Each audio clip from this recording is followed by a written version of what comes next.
Bismillahirrahmanirrahim. Assalamualaikum warahmatullahi wabarakatuh. Selamat datang kembali di Fakta Sejarah.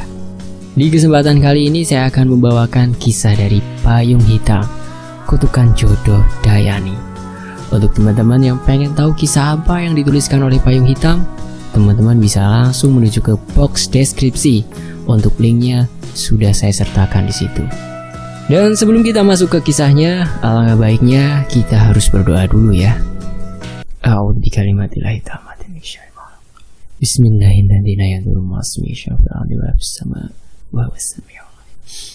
Allahumma shalli ala sayyidina Muhammad sallallahu alaihi wasallam. Ini dia selengkapnya.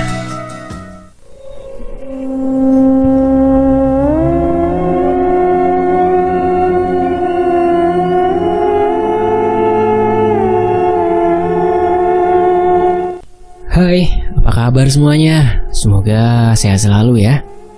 Jadi, aku mau menceritakan sebuah kisah.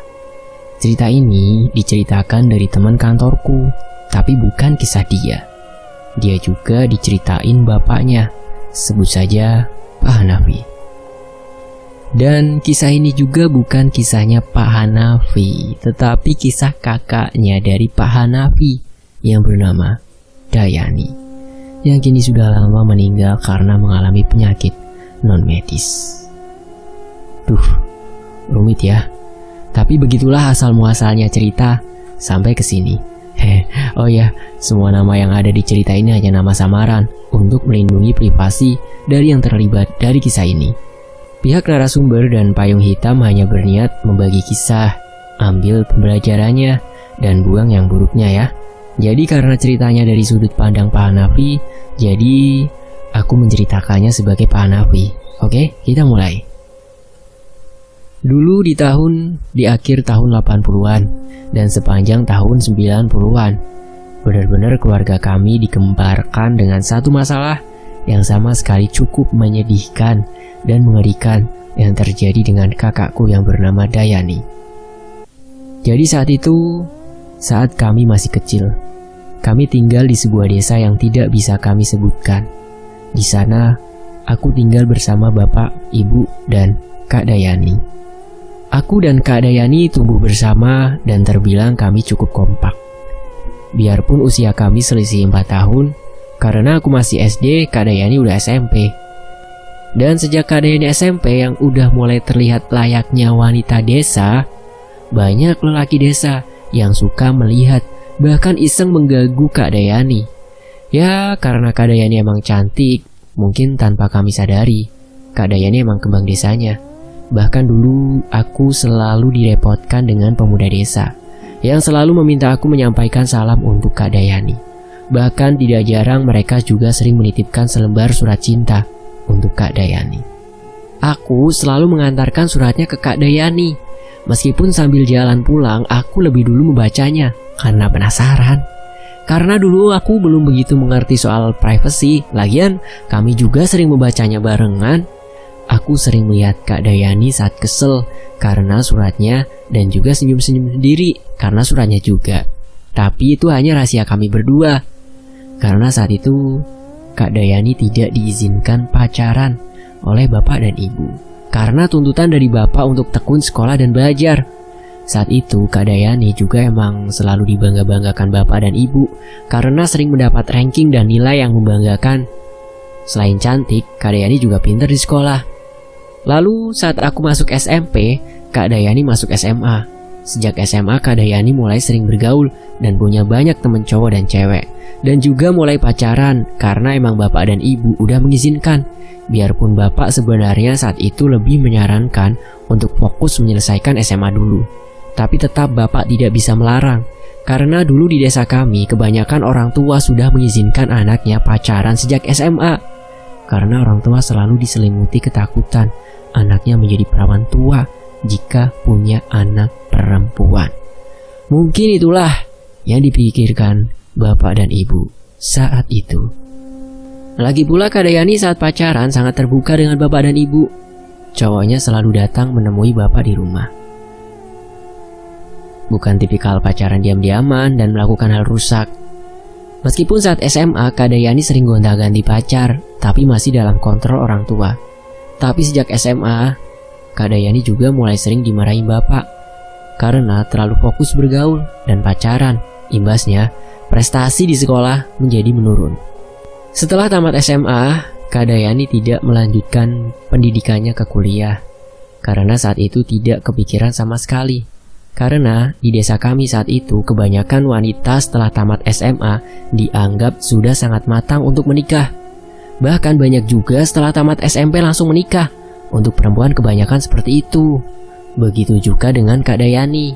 Setelah tamat SMA, Kak Dayani langsung menunggu ada lelaki yang lamar. Karena saat Kak Dayani pacaran di masa SMA-nya, pacarnya nggak pernah netep. Jadi setelah tamat SMA, Kak Dayani niatnya menunggu lelaki yang serius. Tapi setelah 4 tahun Kak Dayani tamat SMA, belum ada seorang pun yang datang berniat melamar.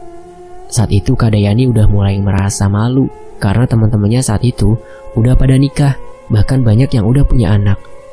Bapak dan ibu juga merasa malu karena di desa kami Kak Dayani mulai jadi pembicaraan yang dianggap wanita yang tidak laku. Dan banyaknya fitnahan yang seolah menduga kalau Kak Dayani tidak laku karena sudah tidak perawan lagi.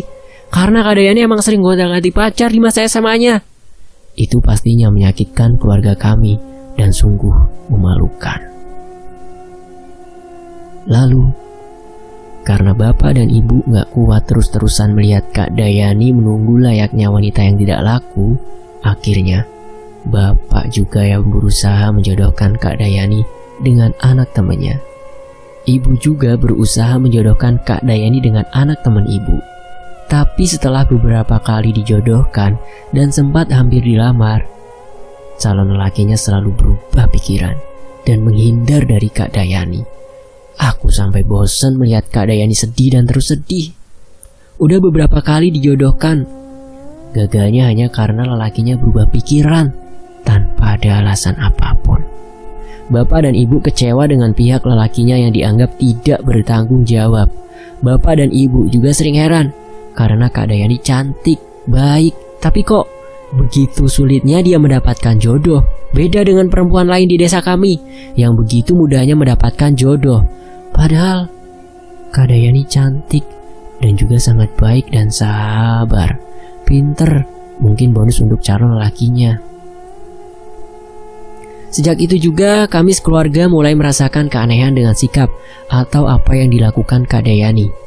Keanehan yang bersifat ringan atau sepele hingga berakhir ekstrim. Keanehan awalnya ini sangat sepele, bahkan aku gak pernah berpikir bahwa inilah gerbang musibah untuk Kak Dayani dan keluarga kami dari kutukan yang ternyata ada hubungannya soal jodoh Kak Dayani. Keanehannya Kak Dayani sering banget minum pakai gelas, tapi di dalam gelasnya ada satu batu seukuran 2 jambu. Awalnya yang melihat itu ibu. Ibu melihat Kak Dayani minum dan langsung ditanya dengan ibu, "Kok ditaruh batu di gelasnya?" Ibu nanya karena heran. Kak Dayani jawab dengan santainya, "Oh, ini batu untuk terapi, Bu, supaya Dayani awet muda." Hihihihi. Kak Dayani sambil menjawab dengan ketawa kecil yang seakan malu. Dan ibu pun percaya. Awalnya emang benar batu itu untuk terapi, tapi ibu heran, Kak Dayani tahu dari mana kalau batu itu bisa buat awet muda. Karena setelah bertahun-tahun Kak Dayani tamat SMA, dia gak pernah bergaul lagi. Bahkan keluar rumah aja udah sangat jarang. Jangan berpikir kalau Kak Dayani browsing ya. Di zaman itu belum ada browser atau Google. Bahkan saat itu TV aja kami belum punya. Karena cuma hanya orang kayak di desa aja yang memiliki TV. Karena dulu di masa itu, khususnya desa kami, TV adalah benda yang cukup mewah. Soal batunya, aku juga pernah melihat Kak Dayani minum di dalam gelasnya ada satu batu. Iseng juga aku nanya. Kak Dayani jawab, katanya itu herbal untuk awet muda. Ya, tanpa berpikir aneh-aneh aku pun percaya. Sejak itu, kami mulai terbiasa dan sering melihat Kak Dayani minum seperti itu. Tidak ada satupun dari kami menaruh curiga soal itu. Lalu, beberapa hari kemudian, kami melihat keanehan lain dari Kak Dayani. Saat itu, Kak Dayani ngomong dan nanya dengan ibu dengan panik dan tergesa-gesa. "Bu, kenapa aku bisa minum air batu?" Ibu seketika heran. Dia yang minum sendiri, dia yang nyesal sendiri. Itu yang dipikirkan. Bahkan, karena itu Kak Dayani seolah sangat menyesal, sampai nangis. Kami merasa itu sangat aneh, karena menurut kami, itu hal yang sepele, yang berasa aneh kalau sampai nangis hanya karena itu. Tapi setelah kejadian ini, aku melihat Kak Dayani lagi-lagi minum air batunya. Aku sempat negur sambil ngeledek. Loh, kok diminum lagi Kak? Jangan diminum, ntar nyesel sendiri loh. Tapi Kak Dayani tetap melanjutkan minumnya. Tapi gak lama kemudian, dia nangis-nangis lagi karena nyesel. Dan kejadian seperti ini sering banget terulang, hingga kami semua terbiasa. Jadi itulah keanehan awal Kak Dayani, yang sama sekali belum buat kami menaruh curiga apapun, hanya sebatas aneh. Tapi keanehannya bukan hanya itu. Setelah beberapa tahun muncul lagi keanehan yang terjadi dengan Kak Dayani, karena dia mulai sering pikun, yang emang gak normal dengan usianya, yang masih berusia 25 tahun saat itu. Jadi awal mulanya aku ngelihat Kak Dayani pikun, itu saat pagi-pagi aku duduk di depan rumah. Dan seperti biasa rutinitas Kak Dayani nyapu teras depan setiap pagi. Aku melihat Kak Dayani nyapu, lalu selesai nyapu Kak Dayani masuk ke dalam, tapi hanya berselang menit. Kak Dayani keluar lagi, ambil sapu lagi, dan nyapu teras di tempat yang barusan dia sapu. Aku ngerasa heran dan bilang, "Lah, kok disapu lagi Kak?" Tanyaku sambil heran. Kak Dayani keheranan sendiri, karena menurut dia, terasnya belum disapu. Padahal barusan aku ngeliat secara langsung dia udah nyapu.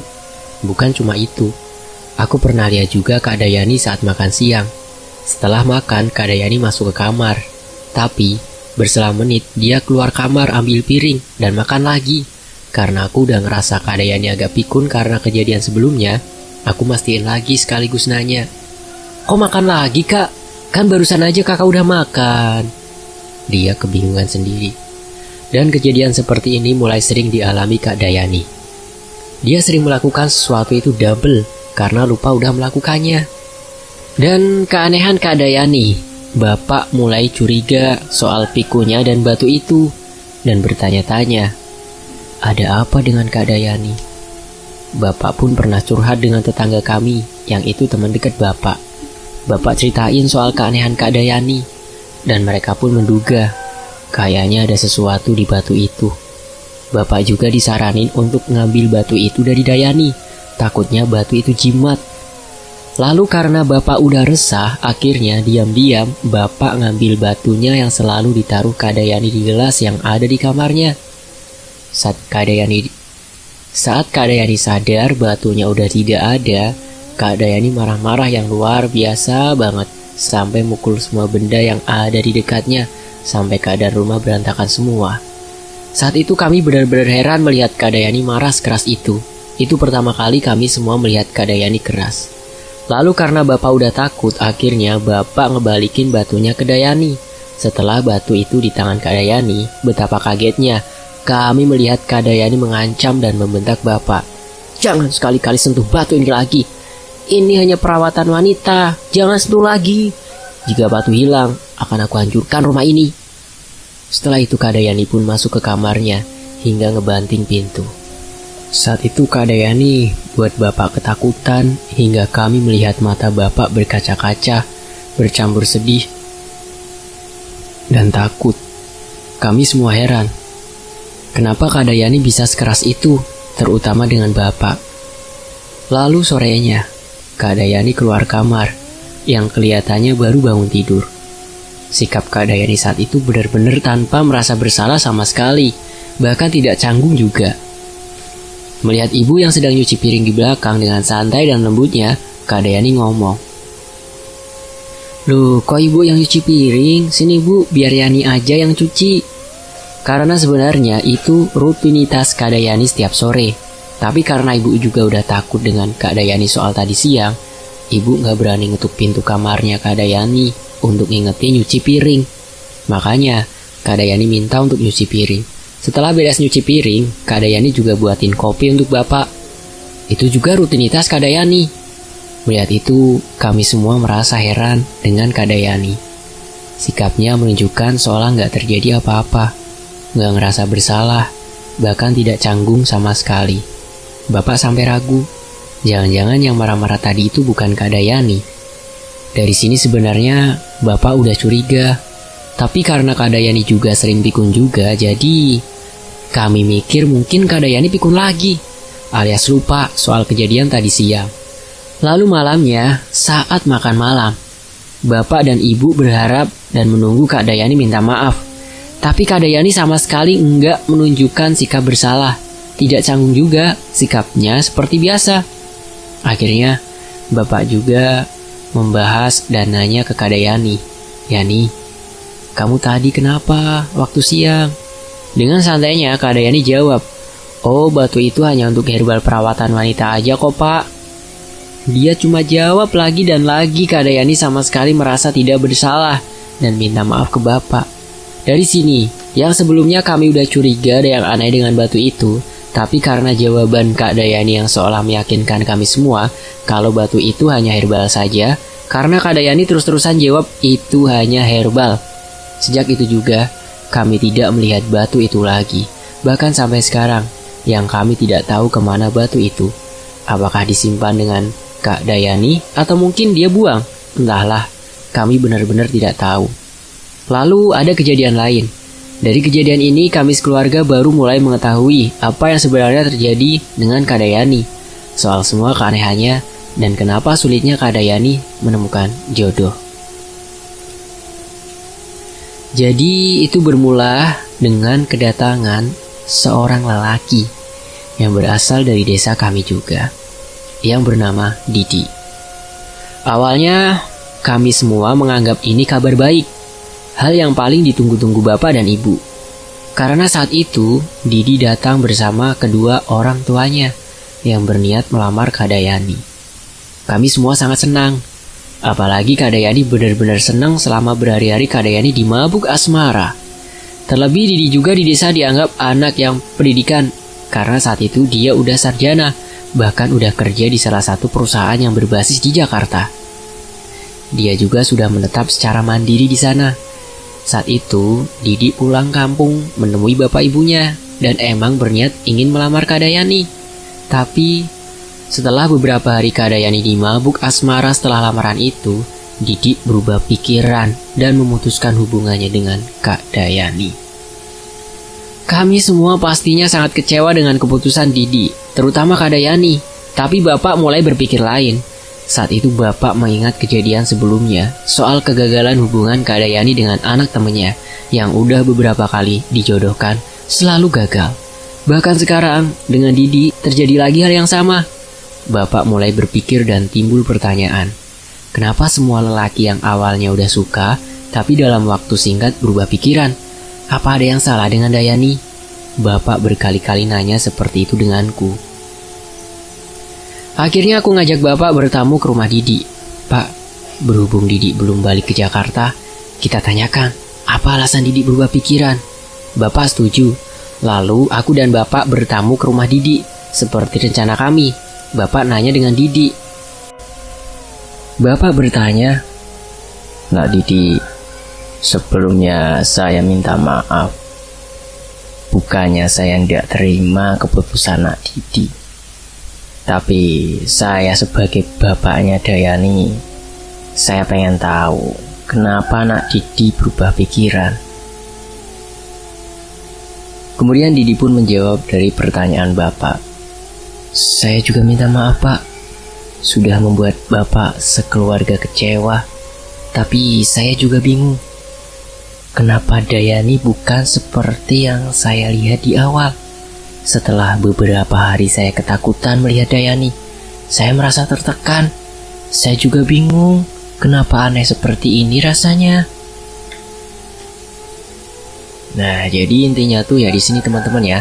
Didi itu menjawab apa yang dia rasakan saat melihat Kak Dayani waktu itu, dan Didi berani jujur. Sedangkan lelaki yang sebelumnya tidak ada yang menceritakan alasannya kenapa mereka menghindar dari Kak Dayani. Itulah sebabnya kenapa aku hanya menceritakan lebih detail soal Didi dibandingkan lelaki sebelumnya. Setelah itu, kami pamit pulang. Dan di rumah, kami mulai mikir bingung dan ketakutan. Seolah apa yang ditakutkan bapaknya sepertinya benar. Ada yang salah dengan Kak Dayani. Di saat bapak sedang kebingungan sendiri, aku nyaranin bapak coba konsultasi aja dengan Mbok Minah. Jadi Mbok Minah ini dukun beranak. Kata temanku dia juga bisa ngobatin penyakit kampung. Bapak pun setuju. Kami langsung ngajak ibu dan Kak Dayani ke rumah Mbok Minah yang berada di desa sebelah. Sampai di rumah Mbok, ibu dan bapak pun langsung menceritakan semua keanehan Kak Dayani. Terutama sulitnya Kak Dayani dapat jodoh. Di situ, Kak Dayani hanya diam dengan raut wajahnya yang sedih dan pastinya merasa malu. Yang aku yakin dia malu dengan dirinya sendiri. Karena kami sekeluarga udah serepot ini hanya karena tidak ada yang mau berjodoh dengan dia. Oke, kita balik lagi ke soal mboknya ya. Setelah diceritakan, dan mbok pun juga awalnya ngerasa heran. Katanya, kok bisa perempuan secantik ini sulit dapat jodoh? Apalagi perlagaannya sangat lembut. Setelah ngobrol, mbok pun langsung menggelar tikar untuk duduk di lesehan. Mbok mau menerawang Kak Dayani. Sebelum diperiksa, mbok nyuruh bapak dan ibu megangin tangan kaki Kak Dayani untuk jaga-jaga kalau tiba-tiba Kak Dayani kerasukan. Dalam keadaan dipegang, mbok nyuruh Kak Dayani natap matanya. Tatap mata mbok ya cantik. Mbok terus natap mata Kak Dayani. Jadi mereka saling tatapan selama beberapa menit. Saat keadaan yang sudah sunyi, tiba-tiba mbok kaget. Astagfirullah. Mbok pun langsung melepas tatapannya. Dan di waktu bersamaan juga, Kak Dayani senyum melihat mbok. Senyumnya sekilas aja, yang seolah senyumannya seperti menyudutkan mbok. Lalu mbok pun ngajak Kak Dayani ngobrol dengan obrolan random yang tujuannya hanya memastikan apakah itu masih Kak Dayani atau bukan. Ternyata itu masih Kak Dayani. Setelah itu bapak dan ibu nanya dengan mbok. Gimana mbok? Dayani kenapa mbok? Sepertinya Dayani tidak sendiri di tubuhnya. Begini saja. Bagaimana kalau besok Dayani duduk ya? Mbok akan bantuin, kata Mbok Minah. Di sini kami baru benar-benar tahu ternyata apa yang ditakutkan bapak ternyata benar. Kak Dayani emang sedang kenapa-kenapa. Dan setelah itu kami pulang. Sampai di rumah kami merencanakan meruqyah Kak Dayani. Tapi Kak Dayani selalu menolak. Alasannya dia malu. Kalau orang banyak tahu kalau dia diruqyah hanya karena sulit mendapatkan jodoh. Di sini sebenarnya Kak Dayani ngambek dengan bapak dan ibu. Karena dia sebagai wanita merasa malu dengan dirinya sendiri jika bapak dan ibunya selalu berusaha yang melibatkan orang lain. Hanya karena dia dianggap sebagai wanita yang tidak laku. Dan Kak Dayani juga merasa tersinggung. Dia dianggap jin dengan Mbok Minah. Padahal yang dimaksud jinnya atau sesuatu yang ada di dalam tubuhnya dia yang digambarkan sosok yang menyeramkan. Itu bukan dia, tetapi sosok yang hinggap di tubuhnya. Saat kami pulang dari rumah Mbok Minah itu, hari sudah mulai gelap. Dan malam itu saat kami merencanakan ruqyah, Kak Dayani terus-terusan nolak dan ngambek sepanjang malam. Yang akhirnya dia marah-marah lagi, masuk ke kamar dengan membanting pintu. Lalu tidak lama kemudian, Kak Dayani keluar kamar, nyamperin bapak, dalam keadaan yang aneh. Sambil senyum, Kak Dayani ngomong dengan suara berbisik, dengan lembut dan bahasa yang halus. Shh, kalian dan nenek tua itu gak akan berhasil. Setelah itu Kak Dayani pun jatuh, pingsan.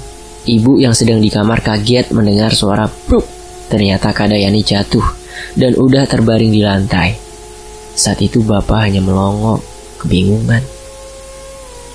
Dan soal bahasa halus saat Kak Dayani nyamperin bapak, Kak Dayani ngomong dengan bahasa yang tidak biasanya.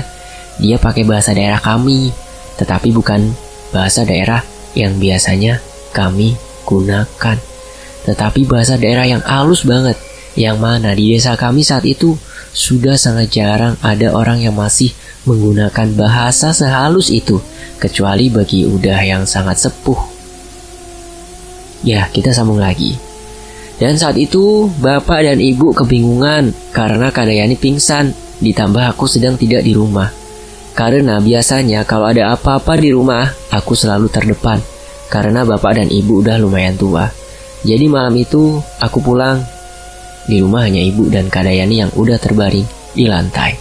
Jujur, saat itu aku kira Kak Dayani udah pergi, karena tangisan ibu yang histeris yang membuat tetangga kami pun satu persatu berdatangan. Malamnya, bapak lari ke rumah Mbak Mina. Lalu gak lama kemudian bapak balik dengan Mbak Mina dan Pak Ustadz dari desa kami. Tapi saat Mbak Mina masih di pintu, Mbak Mina langsung ucap, "Astagfirullah." Dia melihat ke arah Kak Dayani. Mbak Mina pun nyuruh kami semua minggir, karena dia melihat ada sosok hitam besar yang menduduki tubuh Kak Dayani. Seketika kami semua berhamburan keluar rumah, karena saat itu aku, ibu, dan beberapa tetangga kami sedang duduk di sebelah tubuh Kak Dayani yang sedang terbaring. Malam itu sangat mencekam. Kami semua nunggu di luar, karena Mbak Mina akan berkomunikasi dengan sosok yang sedang menduduki tubuh Kak Dayani malam itu. Kami semua gak bisa ngelihat sosok itu, hanya Mbok yang bisa ngelihatnya. Tetapi malam itu kami semua dengar dari luar rumah Mbok Mina sedang berbicara dengan sesuatu yang kami tidak bisa melihat wujudnya. Suaranya aneh, bukan seperti suara lelaki ataupun wanita, dan suaranya juga lembut dan menggunakan bahasa halus seperti yang tadi aku jelaskan. Kami dengar isi percakapannya, tapi karena kami tidak mengerti sepenuhnya dari bahasa yang digunakan jinnya, kami hanya mengerti sepenggal saja. Intinya begini. "Kamu siapa? Apa tujuanmu? Kenapa kau buat wanita ini menderita? Siapa yang ngirim kamu ke tubuh wanita ini?" Dan sosok itu hanya menjawab, "Tubuhnya lembab, nyaman. Ini tempatku." Beberapa kali ditanya, dia hanya menjawab itu. Sama sekali tidak menjawab siapa yang ngirim dia ke tubuh Kak Dayani. Setelah Mbak berkomunikasi dengan sosok itu, kami semua doa bersama yang dipimpin Ustadz. Kami tidak berhenti berdoa sampai Kak Dayani sadar saat hampir tengah malam, sekitaran jam 10:30. Lalu besoknya, Kak Dayani diruqyah di musola yang ada di desa kami. Semenjak itu Kak Dayani mulai sering diruqyah selama sebulan 4 kali, yang terus dibantu dengan Mbok Mina. Dan selama sebulan itu juga keadaan Kak Dayani mulai makin buruk. Mulai dari sikapnya yang udah berubah layaknya sikap anak kecil, dan dia hanya bisa senyum saja. Yang lebih buat kami terpukul, fisik Kak Dayani juga berubah secara perlahan. Mukanya menua hanya dalam sebulan. Kantung matanya melebar hingga terlihat longgar yang terlihat bola matanya nyaris lepas.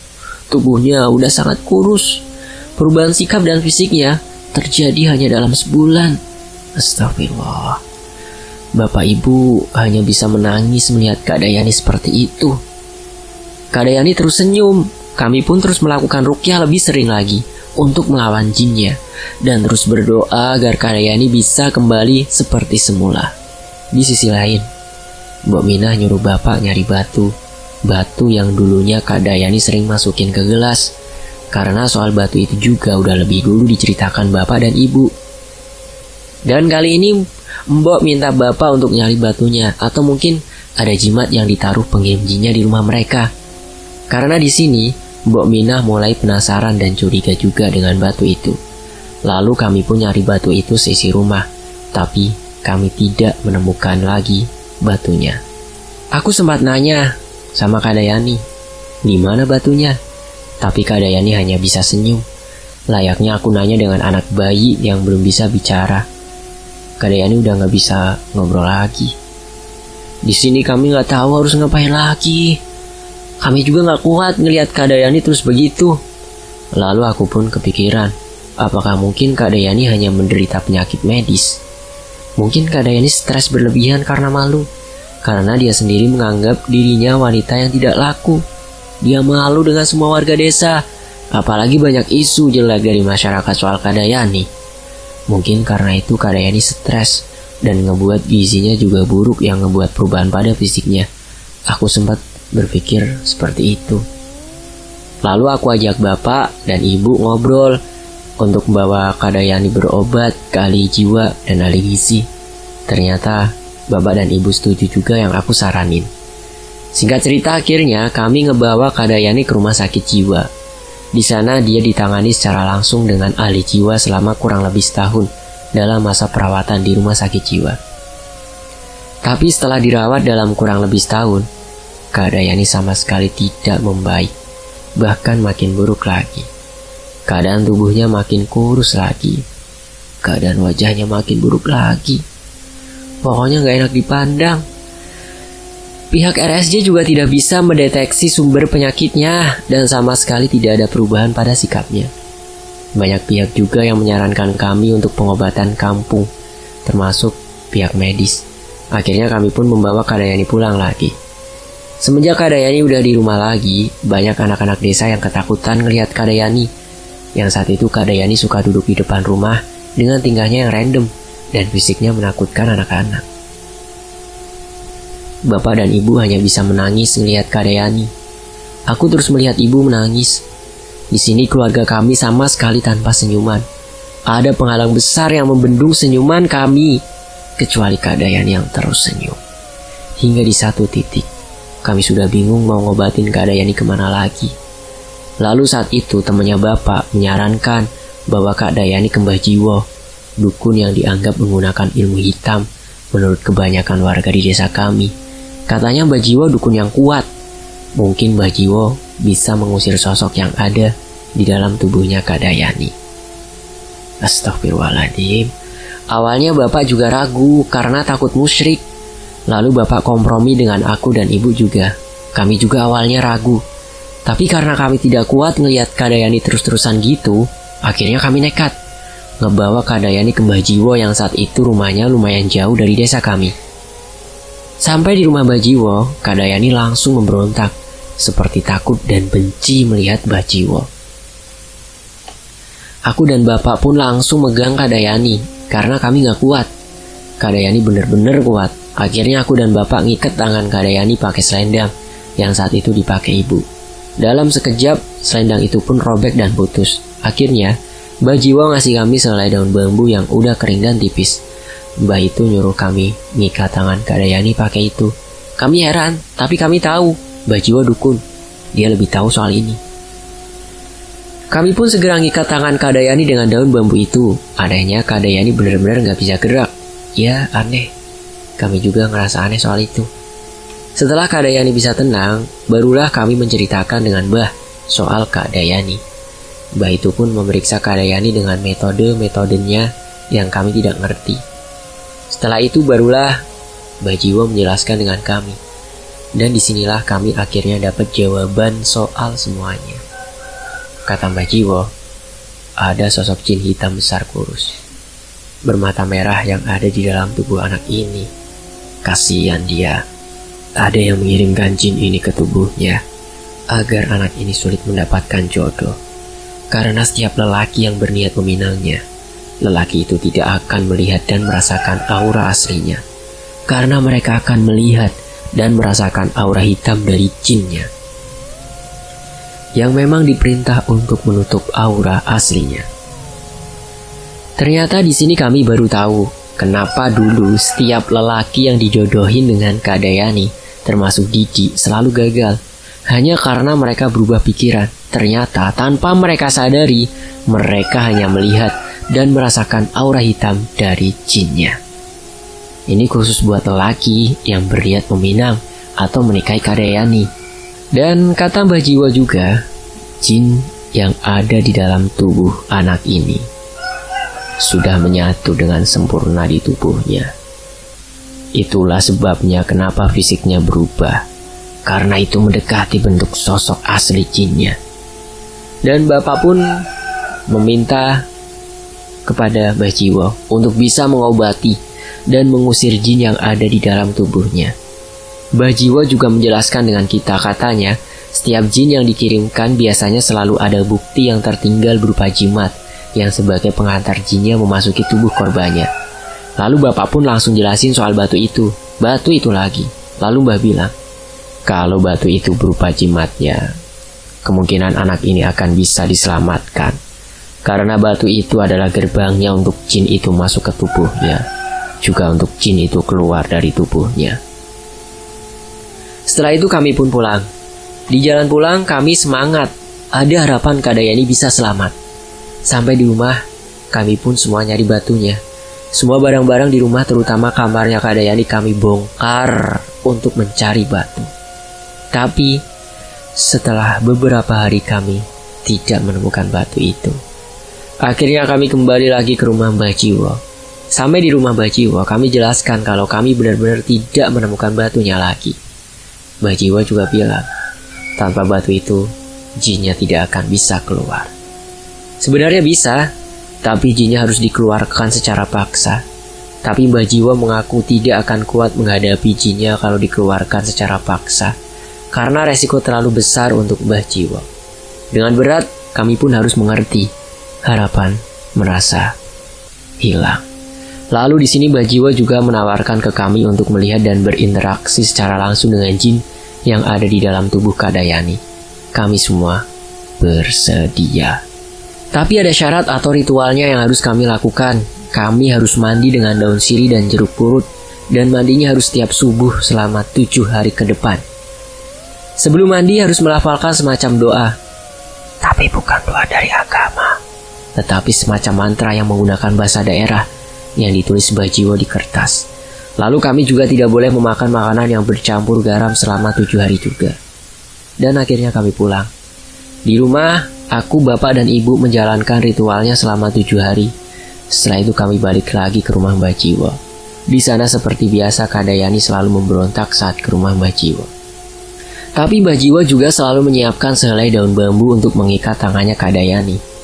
Setelah Kak Dayani sudah tenang, Mbah Jiwo juga langsung mempersiapkan tempat untuk kami di rumahnya, untuk kami berinteraksi dengan jinnya. Tapi sebelum dimulai, Mbah Jiwo mengingatkan kepada kami. Sebelum memulai, ada pantangan yang kalian tidak boleh lakukan. Jangan sampai dilanggar. Nanti kalian akan melihat sosok jinnya secara langsung. Dan kalian boleh menanya apapun, tapi saat berinteraksi, jangan terlalu takut, jangan terlalu marah, dan jangan terlalu sedih. Emosional harus benar-benar stabil. Jika tidak, jinnya akan merasa menang dan akan mendominasi yang memungkinkan keadaannya akan jadi lebih buruk. Mendengar itu dari Mbah Jiwo, aku bergetar, tapi aku memaksakan berani. Lalu aku, bapak, dan ibu disuruh duduk berbaris di hadapan Kak Dayani. Setelah Mbah nyuruh kami nutup mata, Mbah pun mengusap muka kami semua dengan kain lap yang basah yang sudah diisikan mantranya Mbah Jiwo. Setelah itu, baru Mbah Jiwo nyuruh kami buka mata, dan aku lihat dengan jelas persis di hadapanku ada satu sosok yang sangat besar, hitam, dan sangat kurus. Matanya terlihat longgar dan merah. Dia senyum melihat kami semua. Dan bapak pun langsung memulai bertanya yang seolah seperti ngobrol dengan jinnya. Di sini kami nggak bisa memahami semua maksud dari jinnya, karena bahasa jinnya yang menggunakan bahasa daerah halus. Yang kami tangkap atau yang kami pahami, jinnya mengatakan tidak akan bisa dan tidak akan mau keluar dari tubuhnya Kak Dayani. Jinnya juga bersumpah kalau Kak Dayani nggak akan pernah selamat. Jinnya mengatakan itu dengan bahasanya yang lembut dan halus. Bapak juga sempat nanya, siapa yang mengirimkan dia ke tubuhnya? Tapi tetap jinnya enggak mau ngejawab, hanya senyum. Di sini, kami semua telah melihat dengan jelas persis di hadapan kami jinnya. Setelah ngobrol, kami pun pamit pulang dengan Mbah Jiwo. Bapak dan ibu sangat lemas. Ibu tidak pernah berhenti menangis. Setelah ini kami benar-benar pasrah. Kami hanya bisa berdoa dan berharap Kak Dayani bisa kembali. Dan pengobatan dengan Mbah Jiwo adalah pengobatan terakhir Kak Dayani. Kak Dayani tidak pernah sembuh lagi, yang akhirnya sampai bertahun-tahun ke depan Kak Dayani tetap begitu. Dan akhirnya kakakku, Kak Dayani, wanita tercantik kami, meninggal dunia pada tahun 2003 di usianya yang ke-31 tahun meninggal secara mendadak. Innalillahi wa inna ilaihi raji'un. Dan setelah Kak Dayani pergi, bahkan sampai sekarang kami belum tahu siapa yang tega membuat Kak Dayani menderita semenderita itu. Apakah Kak Dayani telah menyakiti hati orang lain hingga membuat orang itu menjadi orang terjahat untuk dirinya sendiri? Atau mungkin itu hanya orang syirik yang sangat kejam tanpa dikaruniai belas kasihan sesama manusia? Tapi ya sudahlah, sudah melupakan kejadian ini dan juga sudah memaafkan siapapun pelaku di balik ini semua. Kami tidak ingin kembali mengingat kisah ini, tapi di sini kami hanya ingin membagikan kisah kami. Semoga bisa dijadikan pembelajaran. Dan kami memohon doanya untuk Kak Dayani. Mari kita berdoa. Bismillahirrahmanirrahim.